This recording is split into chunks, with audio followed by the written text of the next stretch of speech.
This is Democracy Now!, democracynow.org, The War and Peace Report. I'm Amy Goodman with Juan Gonzalez. Mass protests in Haiti have entered their third month to demand the resignation of the U.S.-backed Prime Minister Ariel Henry and to condemn rising fuel prices. Police fired tear gas Monday at thousands of protesters marching in the streets of the capital, Port-au-Prince. The conditions are unemployment, hunger, misery, and corruption are blatant in our society. If the Prime Minister solves insecurity and hunger, if he manages to solve the gang problems in the country, if he can manage the crisis, there will be no problem with restarting classes. If he has no answer to these questions, he must leave power and hand it to the right person.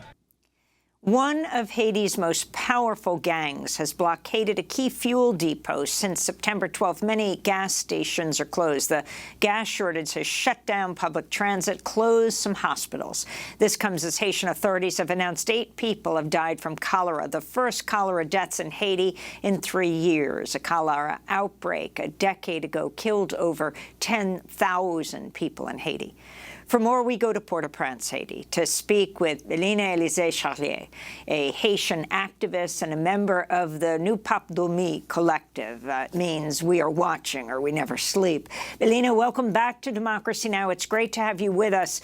Can you talk about what's happening on the ground? You've described it as a civil war. Thank you for having me. It's always a pleasure. Thank you for the opportunity to be talking about what's happening in Haiti. At the moment, yes, just like I said, it's very similar to a war situation in Haiti. The country, Port-au-Prince, the capital, many other major cities, and even small villages are on complete lockdown. The people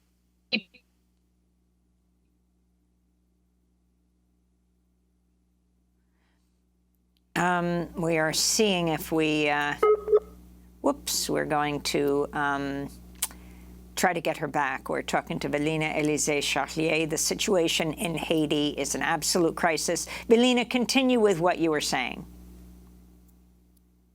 Yes, and one of the reasons why I'm breaking off is because of that. We are in fuel shortage for the past 3 weeks and even longer than that. It's been 3 years since fuel has been challenging in Haiti.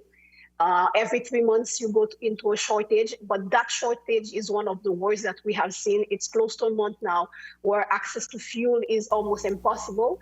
It gets to the point that companies, at least one major company that produces and distributes and sells clean water, had to stop their operations.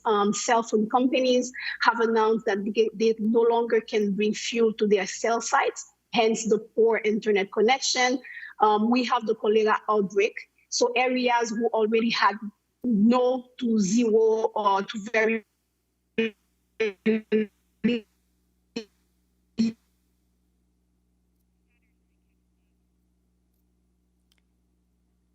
Juan, if you could ask the next question. I think Vélina can hear you, and then we'll only go to audio. I think she's back. Yes, Vélina, I wanted to ask you, you've said that Haiti has become a gangster state.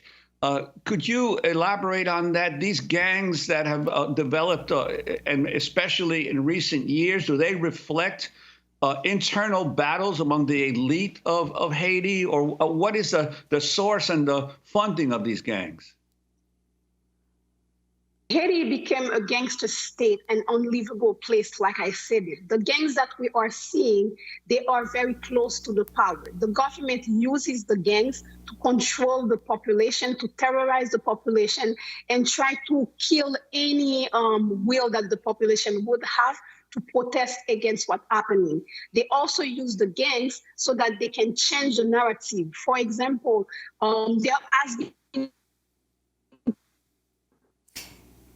as we fix the audio with Vélina, it's just too important to let her go at this point. Let's go to another protester in the streets of Port-au-Prince.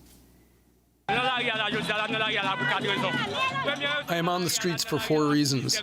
First, we are here because of the misery, because of the hunger we endure.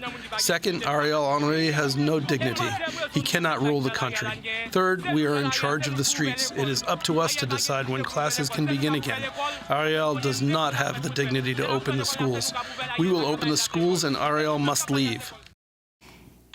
That is a protester in the streets. Vélina, if you could continue with what you were saying and also talk about the Prime Minister, U.S.-backed Prime Minister, who was implicated, I believe, in the assassination of the previous Prime Minister, Jovenel Moïse, just over a year ago?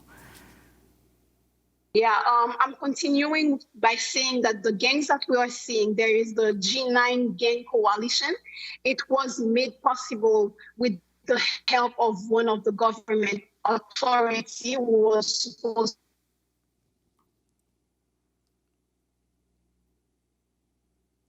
Vélina, if you could start again. Again, we've lost you. We'll give this one more try. It's really difficult. Start again with what you're saying. Yeah, so there's the gang coalition, and the gangs are used by the power so that they can control the people. It's really their way of governance. It is similar to what we would call state terrorism. This is what we're going through in Haiti. And still, the United States of America give full support to Prime Minister Ariel Henry.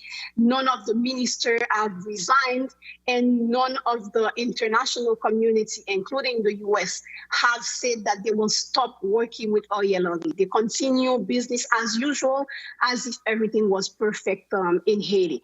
And we believe that if there wasn't United States hand on the scale giving support to Ariel Henry, we in the civil society would have been able to continue with the dialogue and implement that Haitian-led solution that we have been asking. Looks like we get you 30 seconds at a time. One, next question.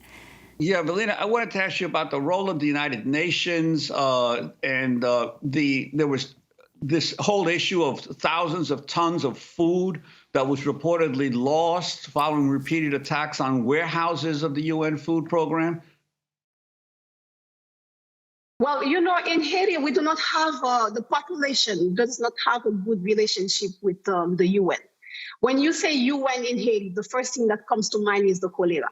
The cholera outbreak, close to 10,000 people who died, even more than that maybe, from the cholera, and all of the battle that had followed that. First, it was a battle for them to recognize that they were the ones who brought cholera in Haiti, and then we had to fight for the mere excuse. And up to today, we haven't seen any trial, any process, and any justice brought to the victims of the cholera. And additional to that, the UN also has a reputation of raping women and girls and raping. Vélina was just talking about the cholera outbreak that last several years ago, after Maria was brought in by the UN peacekeepers, sadly, and 10,000 Haitians died. Your final point, Vélina, as we lose you every couple seconds. Well, my final point is that one, Haiti is about to be cut off from the world if nothing is done. We are in a warlike situation. Haitians are dying. It is very urgent that the world knows that Haitians are dying, and it's state terrorism that we're seeing in Haiti. There is a mafia that is ruling this country, and that mafia doesn't want to face justice. It's complete impunity, and they'd rather kill us instead of letting the world know that it is a mafia running this country. Vélina Élysée Charlier, I want to thank you for being with us, Haitian activist, member of the Nous Pas Dormir collective. We never sleep. We're always watching. Speaking to us from Port-au-Prince. We hope to get her on in the coming weeks on a less troubled line in these troubled times.